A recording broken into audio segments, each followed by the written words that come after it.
game never stops, and neither do we. Welcome in. It's the Morning Espresso from the SDH Network, brought to you by Oglethorpe University, Atlanta's premier undergraduate learning experience and soccer powerhouse. Excellence in the classroom, on the pitch, goes hand in hand with the Stormy Petrels.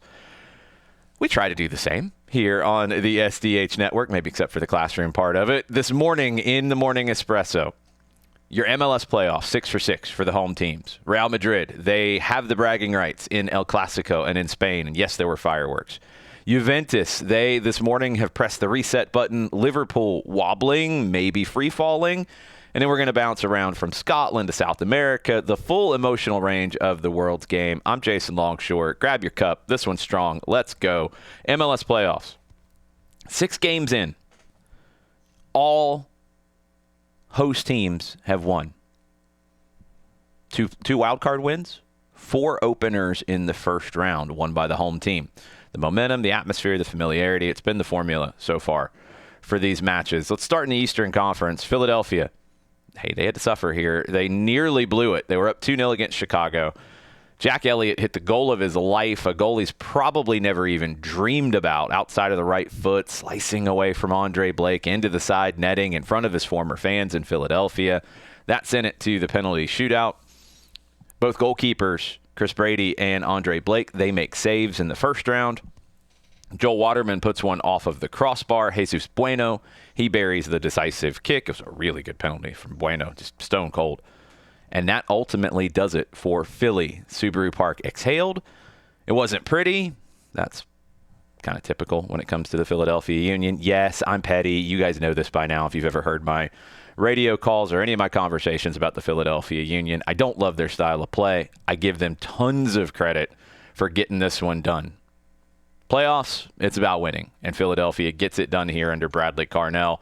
They survive. They go to Game 2 in Chicago with a chance to close the series out.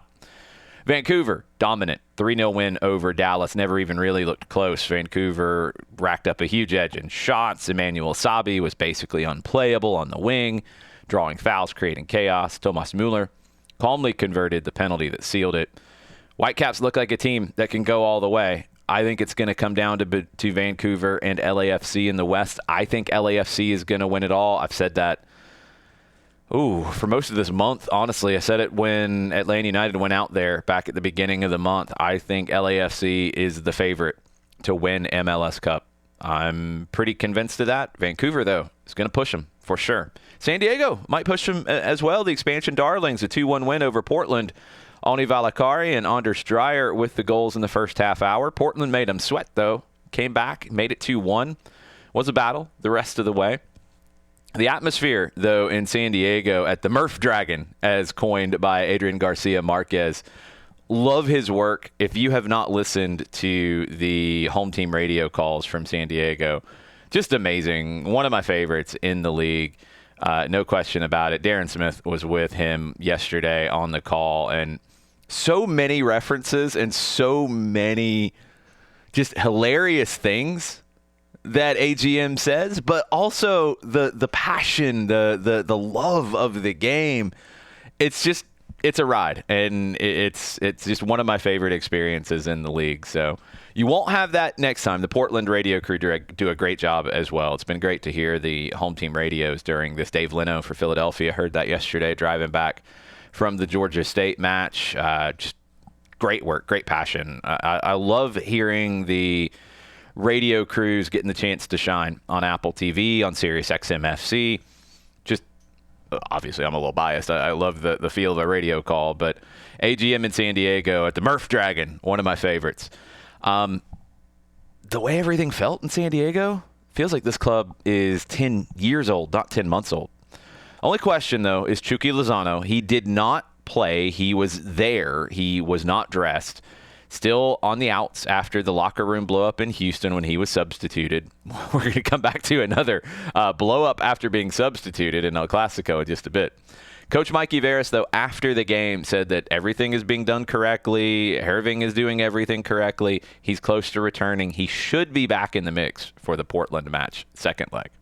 So, yeah, home teams unbeaten But can that streak survive tonight? We're going to find out starting at 6:45. Cincinnati hosting Columbus. Hell is Real playoff edition.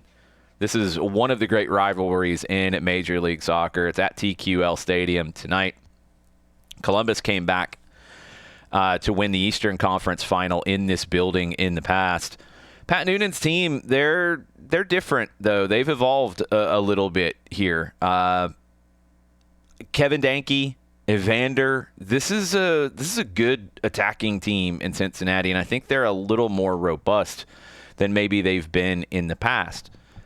Columbus isn't quite what they've been in the past either, though. A great possession team. Wilfred Nancy, one of the best managers in the league, in the hemisphere.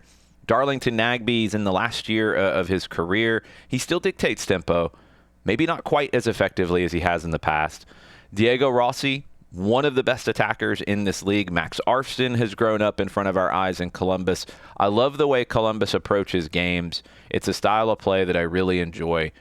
Can they get something here on the road in Cincinnati? Power versus patience, maybe a little bit of the buzzwords in this one. Going to be fascinating. I-71 bragging rights on the line. We will see. Maybe a few things said on the field that aren't fit for daytime radio or nighttime radio for that matter. Wonder if the crowd mics will be turned down just a little bit. Minnesota and Seattle, that's the second game of the night. Allianz Field hosting a playoff pairing that's got all kinds of narrative to it. Minnesota, they swept the regular season meetings with Seattle. First time they've ever done that.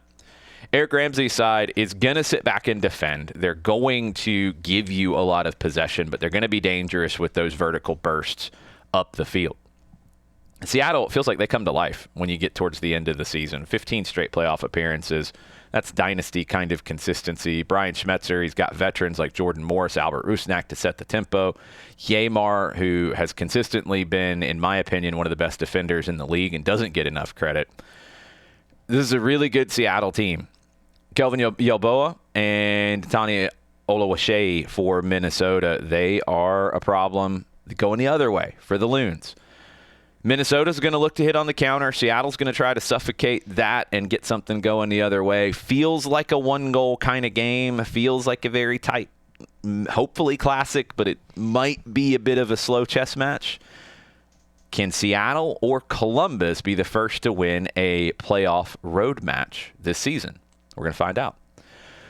The road team did not win in Spain yesterday. El Clásico. Hot tempers in Madrid. What a game. Real Madrid 2, Barcelona 1. It had a little bit of everything.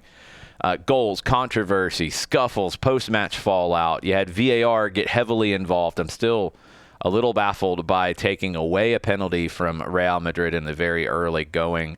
They gave one later that I thoroughly disagreed with, and it was saved. So maybe ball don't lie. I don't know. All kinds of controversy. Madrid and referee controversy go hand in hand, right? But Madrid was a better team. Kylian Mbappé, after scoring or after getting the penalty and not getting it, it's taken away by VAR, then scoring an absolute golazo, but he was by about half of his boot offside. And he was. I mean, look, the line's the line. I think we have this bad habit in this game when we talk about VAR and we talk about this kind of situation. It was a beautiful goal from Kylian Mbappé. No question. I mean, it's a volley from way out, and he blasted it. It's a great goal. But he's offside. Like, he is. It's not a judgment call. Like, he is. Yes, is the Hawkeye system or whatever the brand is in Spain, is it perfect? No, it's not. But is it better than your eyesight? Yes. So accept it. If you want to change the offside rule, different conversation, and people are having it, including Arsene Wenger. But let's stop this idea about like, VAR is intervening. Why are they doing it? No. It's offside. It is or it isn't. There is a line. You're going to draw a line somewhere. So chill out with that. It just became so much of an issue yesterday. If you're onside or you're offside, there's a line there, and you can tell now with much better than we did in the past, where you're relying on the assistant referee's eyesight. Hopefully they're not screened. Hopefully they're not blinking. Hopefully they catch it. Now you have it. So that's the rule. You go with it. That is what it is. The judgment calls that VAR gets involved in is what I don't love. The judgment calls on handballs, like the penalty that was given in this, I don't love. That took deflections back and forth, ends up coming off of the attacker's knee into the Barcelona player's arm as they're sliding, and his arm is up, but it's going up as he's sliding. There's no way for him to move it after it takes a deflection from the cross off of him, back off of the attacker, then into the arm. I don't think he's trying to make himself bigger. I think he's sliding and his arm does come up. It just feels extremely harsh from that short of a distance on a deflection. That's what we can talk about VAR and judgment calls from referees, because here's the deal. When we talk about VAR, the issue is about the people involved in it and their judgment decisions. It's not about the process of VAR, because the process of VAR is good. It gets more calls correct than you were getting previously. So that's a good thing. Anyway, soapbox put to the side. Kylian Mbappé opened the scoring here when it finally counted on a Jude Bellingham assist. Barca equalized through Fermin Lopez. Bellingham answered with a goal just before halftime. Then everything started to get wild.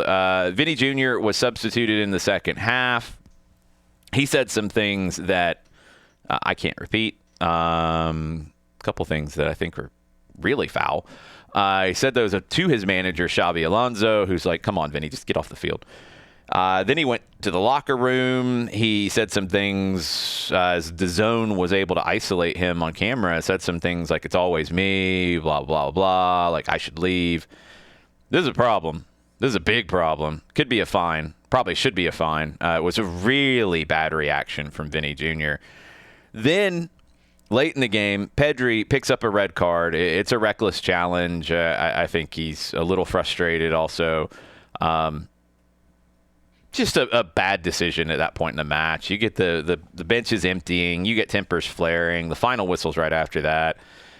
Vinny decides to make himself the main character again, even though he wasn't in the match. And another player who was not the main character, Lamine Yamal, did not have a good game. Everybody wanted to have a go at Lamine Yamal after what he said earlier in the week on a Kings League live stream calling Madrid moaners and robbers. Madrid didn't forget. They wanted to talk to him about it. Tchouaméni, full credit to him for kind of walking Lamine Yamal away from everything. It could have been worse. It wasn't pretty. I thought Madrid's celebrations were really interesting, too, because they did not celebrate like I would. And maybe I'm outdated in this at this point, because I don't think Real Madrid is necessarily who they used to be. They did not celebrate like a Real Madrid would, in my opinion. They celebrated like a lesser club beating a bigger club. It felt like an upset celebration. And I don't think this was an upset. Real Madrid was at home. Yeah, they lost the last 4 Clásicos.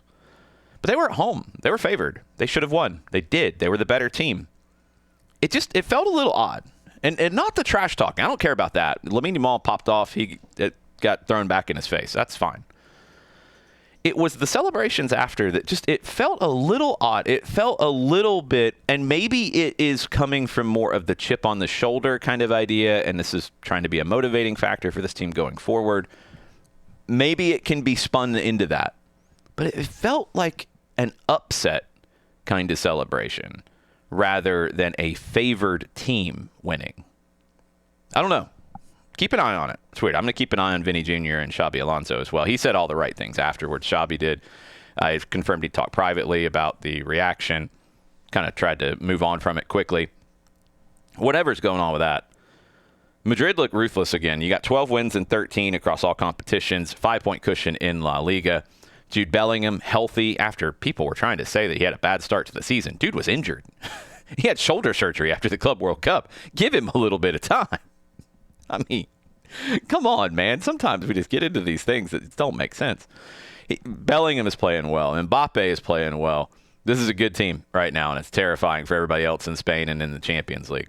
One team that's not terrifying right now is Juventus. Headlines broke early this morning. Igor Tudor has been fired at Juve. 8 matches without a win, 4 straight without scoring. That's enough to end it. He got the opportunity really after the Club World Cup, and it felt like they strung him along before that, and they were never fully committed. And it wasn't good enough to fully commit. Ultimately, the board who decided maybe not to fully commit until they had to, they were right. Youth coach Massimo Brambilla, he takes temporary charge while the board weighs its options. There's reports worldwide that link Luciano Spalletti, former Italian national team manager, and Raffaele Palladino as the top targets. We'll see. Meanwhile, in Serie A, Roma, they continue to climb. A 1-0 win at Sassuolo. That lifts them to joint top with Napoli. Paulo Dybala finally broke his scoring drought. Big win. Big win. Juventus don't have that right now. Roma, they're moving in the right direction. Napoli near the top of the table. Serie A is going to be another fun one this year for sure. In England, it's turmoil at Anfield. 4 straight league losses for Liverpool, 3-2 to Brentford over the weekend. Jamie Carragher called it crisis time. Captain Andy Robertson, he said on Liverpool TV, we didn't play our game at all. It was chaotic. So why didn't they play their game at all? What is going on with Arne Slot's system and the team's physicality and their mentality? I don't know. They spent a lot of money. And that increased the expectations for this team to be even better than they were last year when they won the title. They are nowhere near that right now. Nowhere near it. Can they get there? Have they broken the chemistry with this group? I don't know. I mean, I think people starting to talk about Arne Slot's future are way ahead of the curve. That's not necessary. He won the title last year. But was winning the title last year the blip? Or is this the blip? I don't know. We're going to find out. Elsewhere, Arsenal, they just keep on grinding. 1-0 win over Crystal Palace. A stunning goal from Eberechieze against his former club. You hate to see that sometimes. Aston Villa, they handed Manchester City their first loss since August. Matty Cash with the winner. Erling Haaland's 12-match scoring streak finally ended. Down the table, Wolves, their manager, Victor Pereira, he clashed with supporters after another loss. They were chanting, "You'll be sacked in the morning." He hasn't been as of yet, and I think we're past the morning in England, so they were incorrect. John Textor has reportedly made a bid to buy Wolves, some cash, some shares, I guess in Eagle Football or some other mythical company that John Textor is going to create. Wolves run the other direction, and it sounds like they've already rejected it and they're not interested. The Athletic had an article about John Textor eyeing 5 different championship clubs. All of you run the other direction. Sheffield Wednesday, run. Don't pick up the phone. Just don't. John Textor still trying to buy other clubs. And anyway. Let's move on before I get myself in trouble. Let's go to Scotland. Hearts, they keep getting it done. The Jambos, 8 points clear at the top of the table. They beat Celtic 3-1. Hearts has really based everything on analytics. The Tony Bloom model from Brighton and Union St. Gillois, it's paying off. Set pieces, pressing triggers, efficiency, all elite, trying to find those little bits of advantage in the data. It's working right now for Hearts, and it could really break up this duopoly at the top of the table in Scotland. The last time anyone other than Celtic or Rangers won the first division in Scotland, Aberdeen, 1985, led by a young Sir Alex Ferguson. I mean, that's where we are. Hearts have got a long way to go, but wow, we could have a historical season in Scotland. U.S. women's national team, a big bounce back for Emma Hayes and the squad after the loss to Portugal. They responded with a 3-1 win in East Hartford, Connecticut over Portugal, one of the youngest starting 11s in program history. Teenagers Lily Johannes, Claire Hutton, Jordan Bugg joined Olivia Moultrie and Jaden Shaw, all 20 or younger. Hayes said afterwards, 6 months on, the progress is clear, tactically, technically, and physically. It's a team in transition. She's getting them ready for World Cup qualifying next year. You're seeing this young group really start to take charge with this team. Emily Sonnet was the captain. She had more caps than the rest of the team combined yesterday. Let's go to South America. Storylines all over the place. Colombia, Atlético Nacional stormed back into the title race, a 5-2 win over Independiente Medellin in the Clásico Paisa. Marino Inestrosa, he scored twice. Interim coach Diego Arias, he's quickly steadied Nacional. In Peru, Universitario have sealed their 3rd straight league title. They are flying 12-3-0 in the Clausura under Jorge Fossati. Alex Valera with 17 goals for Universitario. In Argentina, big upset. Independiente Rivadavia, they stunned River Plate in the Copa Argentina semifinals at winning on penalties, sending Marcelo Gallardo into some damage control as it looks like River might miss out on the Copa Libertadores next year. We do have a Super Clásico in Argentina coming up soon, and it could be a more desperate version of it, as both Boca and River are not guaranteed of making it into the Libertadores next year. Let's go to Chile. Coquimbo Unido, they are one step from history, their first ever league title and a return to the Copa Libertadores after 33 years away. They are right there on the verge. In Brazil, it's going to be a fun conclusion to the season there. Palmeiras, they are clinging to a 1-point lead over Flamengo. Cruzeiro and Mirassol are lurking right behind. Mirassol would be an amazing story if they can get into this mix. The run-in Brazil, as always, promises chaos. Let's go around the world. Some pretty remarkable global developments. In Rwanda, they have welcomed Sudanese clubs into their domestic league as the conflict in Sudan is preventing that league from happening in the way that it should. We saw this last year with Al Hilal winning the league in Mauritania. They are one of those clubs that is going to, at this stage, as long as it gets approved by the CAF, that is going to play in the first division in Rwanda. FIFA, they have unveiled the new ASEAN Cup. It is a fully sanctioned regional tournament for 11 Southeast Asian nations. And by having it sanctioned by FIFA, that would ensure that you get player release and it will raise the region's profile, because the previous edition of this tournament was not sanctioned. It was not played during international breaks, and clubs didn't have to release players. So this will be kind of like the CONCACAF Central American Cup, for example. In Morocco, the Afghan Women United team, players who fled the Taliban in 2021, they have reunited to compete in the FIFA Unites Women's Series. Their captain said, "Never give up. You can always find a way to play again." Very cool initiative that is finally getting them back on the field after fleeing their home country 4 years ago. Moments like this, look, it remind us why we love this so much and how this game matters and brings people together.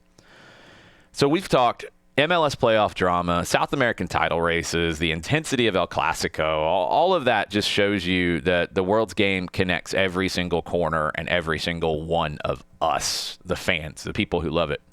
Whether it's hell is real in Ohio, the chaos at the Bernabéu, the passion, the stories, the stakes. This is why we do this. It's why this game is always around the corner from everywhere. It's been a fun weekend. We had 2 Atlanta United Academy matches on Saturday. 2 really good games. Orlando City won both, and full credit to them. Was really impressed with the way that they played. Really impressed with the way the Atlanta United players played as well. It was 2 really good games. A lot to talk about in those. A lot of great young talent. Intense in the games, but never got over the line. Really, really enjoyed it. The other games I called over the weekend, Georgia State's women struggled on Friday night. They've lost the lead in the Eastern Division of the Sun Belt Conference. They have a chance to win that back on Decision Day on Wednesday as they go to Old Dominion. They've got to win. Old Dominion can win the division title with a draw. Georgia State's men, great goal from Pavel Romero Gramendia to take the lead against Central UCF yesterday. Sorry, they want to be UCF, not Central Florida anymore. But UCF came back. The nation's leader in assists, Clarence Awador, he had the cutback. It's a beautiful free kick. Cut it back. It's finished from the top of the 18. Finished 1-1 in that one. Georgia State should make the Sun Belt Conference tournament. They can get into the top 4 and host a first-round game, but they've got to pick up a win in Lexington, Kentucky on Friday night against the Wildcats, and then they come back home in an absolute rivalry match to close out the regular season, hosting Georgia Southern. That's going to be Tuesday, November 4th. We're going to have a lot of coverage of that one. Don't forget, tonight, soccer over there. We're live at 8 o'clock from the Brewhouse Cafe. It's presented by the Brew House and Around the Corner Lager, which is powered by No Foe Brewing, our own beer Around the Corner Lager. I will be having one this evening. We'll start at 8. You can watch on Twitch. You can watch on YouTube. You can watch on X. We'll dive deeper into what's going on at Liverpool and Juventus. We'll break down more of the El Clásico fallout, because I'm sure there will be more the rest of the day. And we will unveil our world-famous picks of the week. I think we're going to 2 brand new competitions this week on Picks of the Week. Join us tonight. Bring your questions. Bring your shenanigans. Bring your buffoonery. It's always a time for soccer over there. 8 o'clock tonight. That's your Morning Espresso for Monday. Thanks for starting your day with the SDH Network. We try to be Atlanta's soccer heartbeat. We are around the corner from everywhere. And we'll be back again with another edition of the Espresso tomorrow.